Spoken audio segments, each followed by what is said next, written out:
मालिक, इमाम शाफई, इमाम अहमद बिन हम्बल, इन चारों इमामों की पूरी दुनिया में तकलीद होती है। अरब ममालिक में ज्यादातर हम्बली पाए जाते हैं हजरत। इमाम अहमद बिन हम्बल कौन है ये? जब इनका मसलक कमजोर हो रहा था, बीच में बात घुसपात की आ गई है, इनका मसलक कमजोर हो रहा था, इनके मानने वालों की तादाद कम हो रही थी, मसलक हम्बली कमजोर हो रहा था। इमाम अहमद बिन हम्बल सरकार गौसे आदम के ख्वाब में आए थे और कहा था, बेटा अब्दुल कादिर, मेरे मसलक के मानने वालों की तादाद कम हो रही है, तुम ऐसा करो, मेरे अगस्त्य गौसे आजम खुद गौसुल अगवास की गद्दी पे फायज थे। जो इस पोस्ट पे होता है वो खुद मुस्तहिद होता है, किसी की तकलीद नहीं करता है। लेकिन गौसे आजम के ख्वाब में इमाम अहमद बिन हम्बल आए थे, कहा था, अब्दुल कादिर, मेरा मसलक कमजोर हो रहा है, मेरे मानने वालों की तादाद कम हो रही है, तुम ऐसा करो, मेरे मसलों को इख्तियार कर लो, तुम्हारे मानने वालों की तादाद दुनिया में बेशुमार है, जब तुम हम्बली हो जाओगे तो तुम्हारे मानने वाले भी हम्बली हो जाएंगे, इससे मेरे मसलों को तकबीयत मिल जाएगी। कौन? इमाम अहमद बिन हम्बल। ये सरकार गौसे आदम के मुरीद और खलीफा भी हैं।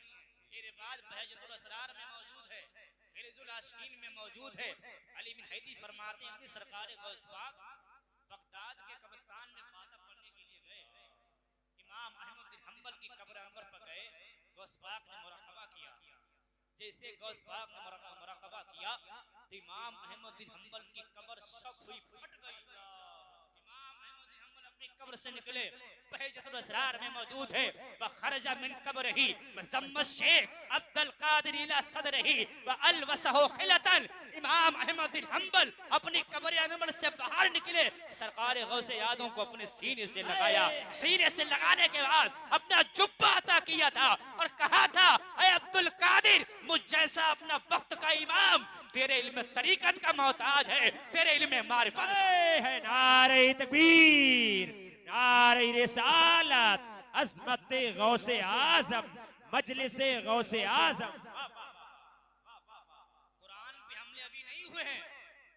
इमाम अहमद बिन हम्बल के दौर में एक फितने ने जन्म लिया।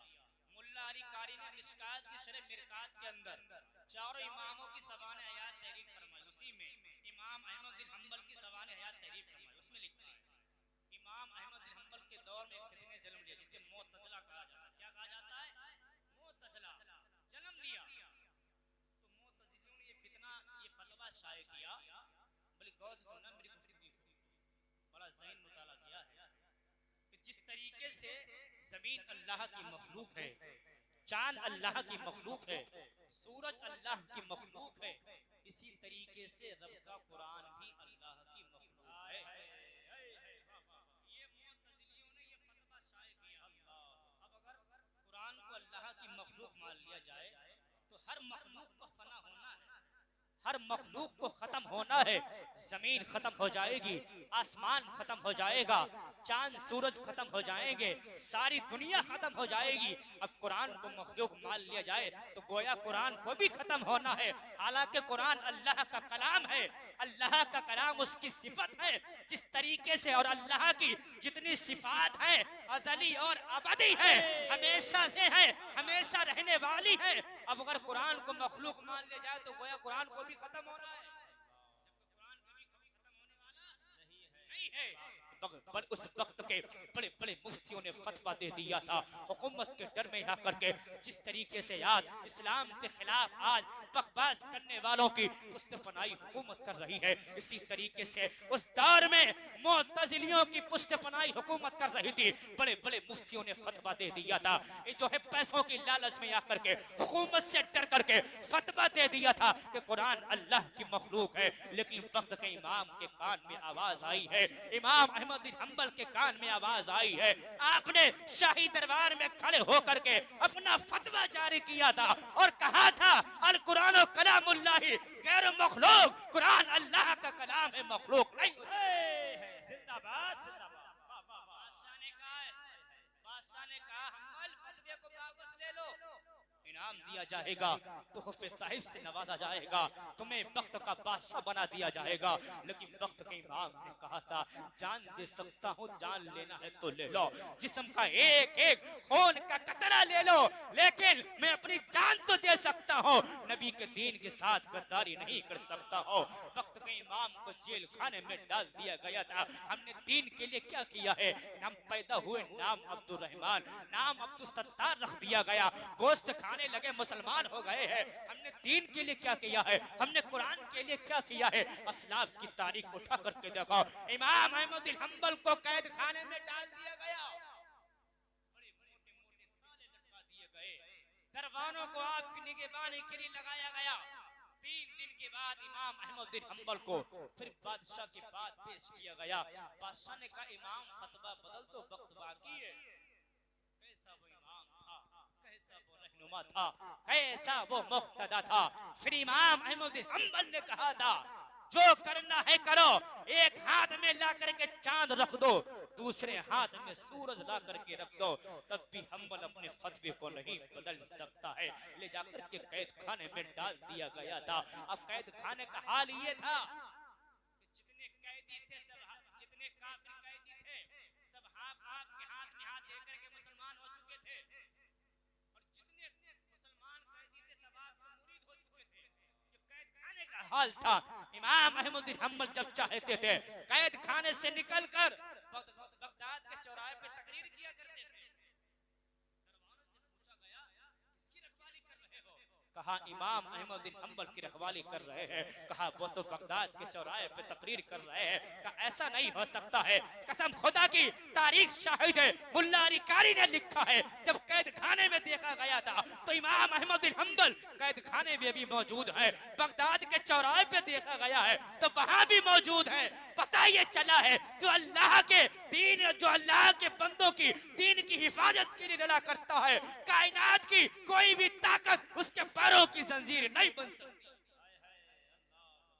जेल खाना की हाल हो गया, कैद खाने में हर तरफ इमाम अहमद बिन हंबल का बोलबाला, सब आपके मुरीद हो चुके थे। बादशाह ने देखा, अगर ये शख्स चंद दिन और कैद खाने में रहा तो ये कैद खाने का पासा ही पलट देगा, ये नक्शा ही बदल देगा। आपको एक दिन मैदान में ला करके खड़ा किया गया है, लाखों का मजमा है,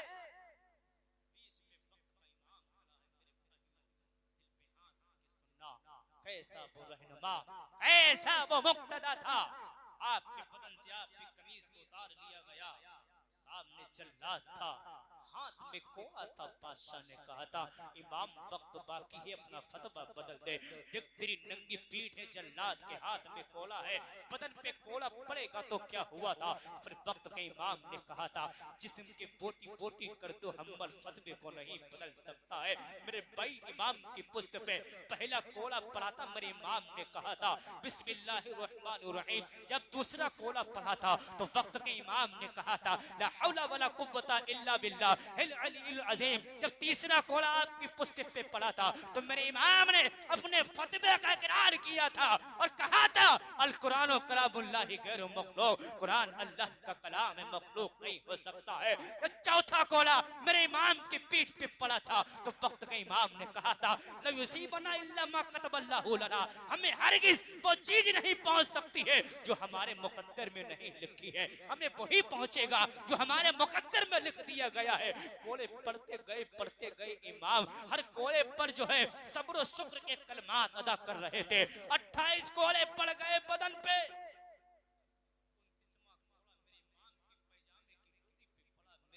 हर कोले पर सब्र शुक्र के कलमात अदा कर रहे थे।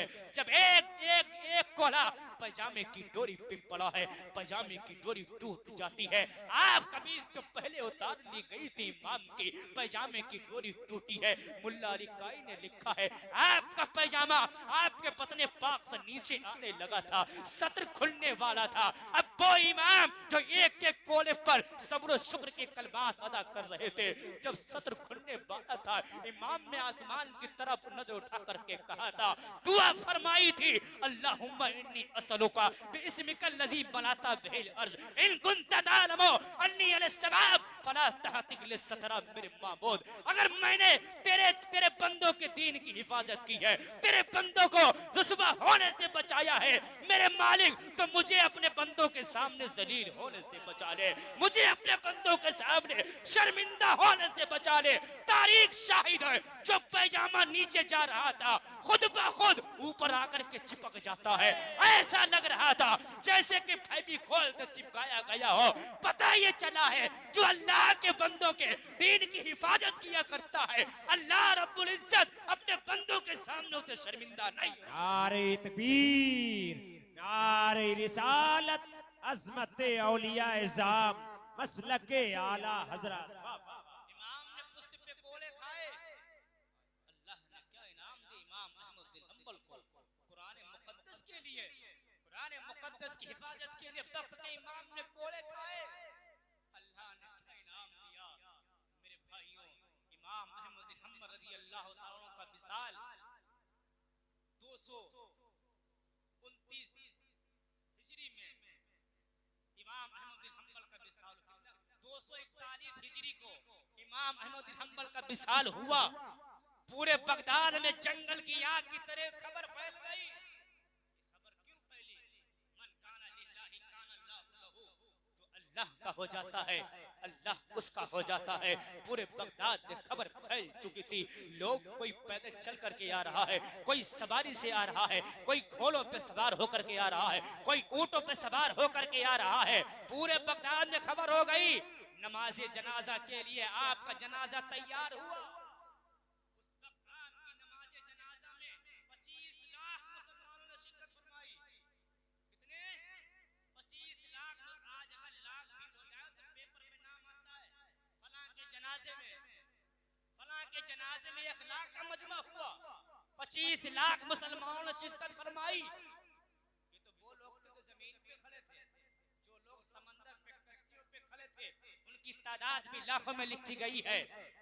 अब वो औरतें जो इमाम अहमद बिन हंबल के जनाजे का जुलूस देखने के लिए अपने घरों से बाहर निकली थी, खतीब बगदादी ने उनकी तादाद 60,000 के करीब लिखी हुई है। ये हुजूम, इतना बड़ा हुजूम एक आशिक रसूल की जो है जनाजा देखने के लिए जो है उमर पड़ा था। इमाम की नमाज़े जनाजा पढ़ी गई। नमाज़े जनाजा के बाद 20,000 काफिरों ने कलमा पढ़ा। कितने? 20,000 काफिर कलमा पढ़ करके मुसलमान हुए। जब उनसे पूछा गया बताओ तो सही, इमाम की जिंदगी में कलमा नहीं पढ़ा तुमने, इमाम अहमद बिन हंबल का तकबा देखकर, उनका इल्म देखकर कलमा नहीं पढ़ा है, जो है उनके दुनिया से जाने के बाद तुमने कलमा क्यों पढ़ा है? तो 20,000 काफिरों ने यही कहा था, जिसके जनाजे में 25 लाख का मजमा हो वो झूठा नहीं हो सकता है, वो झूठा नहीं हो सकता है। वो जिस किताब को मानता वो किताब सच्ची है, जिस दीन को मानता है वो दीन सच्चा है, जिस रसूल को मानता वो रसूल सच्चा है। जिंदाबाद, जिंदाबाद, सुभान अल्लाह, सुभान अल्लाह। कब्र अनवर के अंदर दफन कर दिया गया। अल-मुख्तसर कब्र के अंदर दफन कर दिया गया। 229 साल के बाद आपकी कब्र खुल गई। क्या हुआ? कब्र खुल गई। 241 हिजरी को विसाल हुआ। 229 साल के बाद आपकी कब्र अनवर खुल गई। तख्ते हट गए, कफन चमकने लगा, बदन चमकने लगा। मुल्ला अली कारी ने लिखा है फवुजिदा कफनहु सहीयन लम यबला व जुस्सतहु लम ततगय्यर। 229 साल के बाद इमाम अहमद बिन हंबल का कब्र के अंदर कफन भी सलामत है, बदन भी सलामत है। कब्र अनवर से मुस्को अंबर की खुशबू आ रही है। नारे तकबीर, नारे रिसालत, अज़मत गौसे आज़म, फैज़ाने गौसे आज़म। हज़रात मोहतरम, हमारे और आपके दरमियान में कुछ देर के बाद आकाई मौलाई अशाह हुजूर सैयद फैज़ान मियां साहब की आमद होगी और हुजूर सरकार अनस मियां को भी इंशाअल्लाह तबारक व तआला हम और आप अपनी निगाहों से सरकार अनस मियां के चेहरे की ज़ियारत करेंगे। इस वक्त कीमती खिताब हज़रत अल्लामा मौलाना शादाब रज़ा साहब क़िबला का समाअत कर रहे हैं। मोहब्बतों के साथ समाअत करें। सुभान अल्लाह।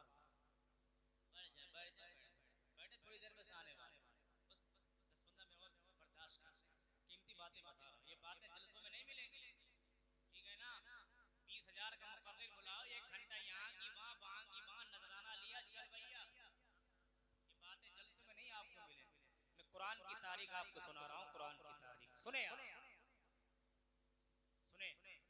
इमाम अहमद बिन हम्बल का विसाल 241 हिजरी को हुआ, 229 साल के बाद कब्र खुल गई, लेकिन 229 साल के बाद आपका बदन भी सलामत है, आपका कफन भी सलामत है।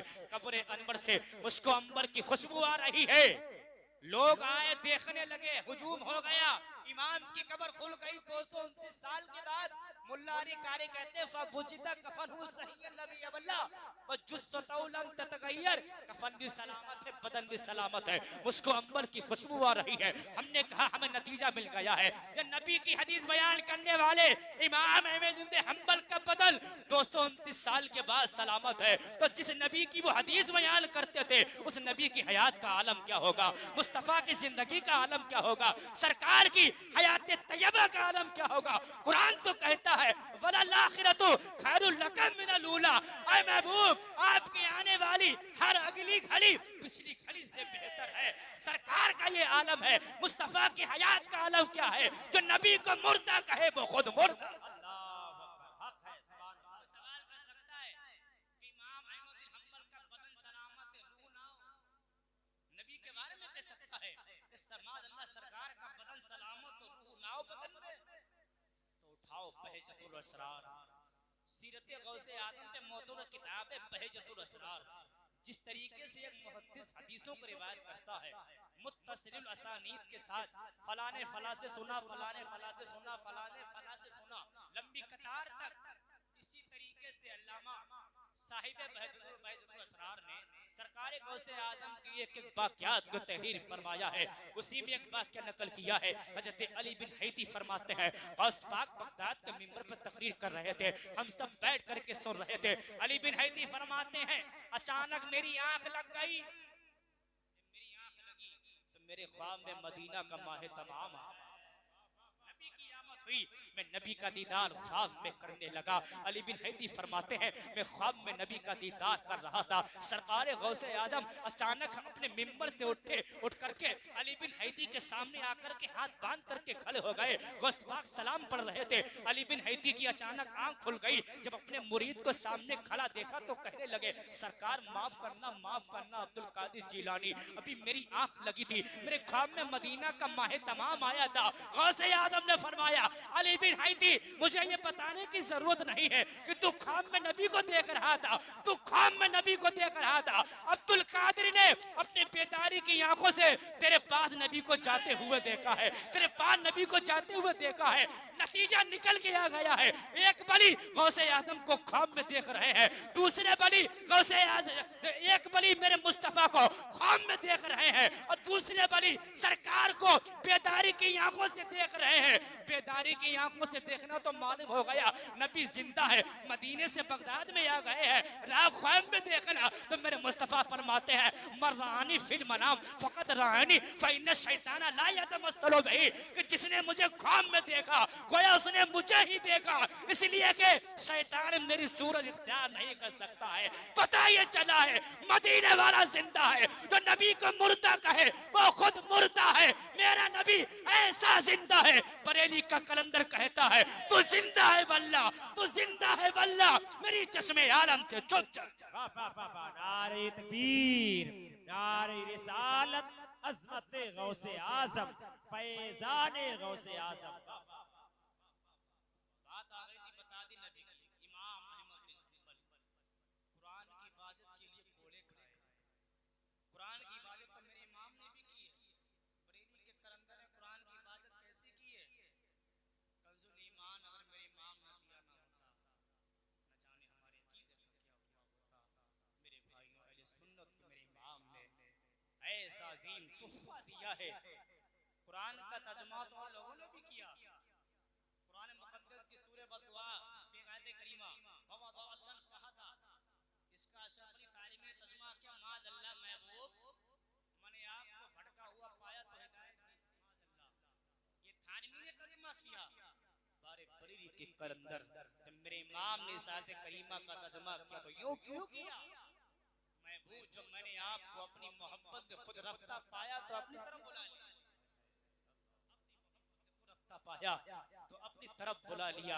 मेरे भाइयों, कुरान की हिफाजत तो और लोगों ने भी की है, कुरान की हिफाजत बरेली के कलंदर ने भी की है।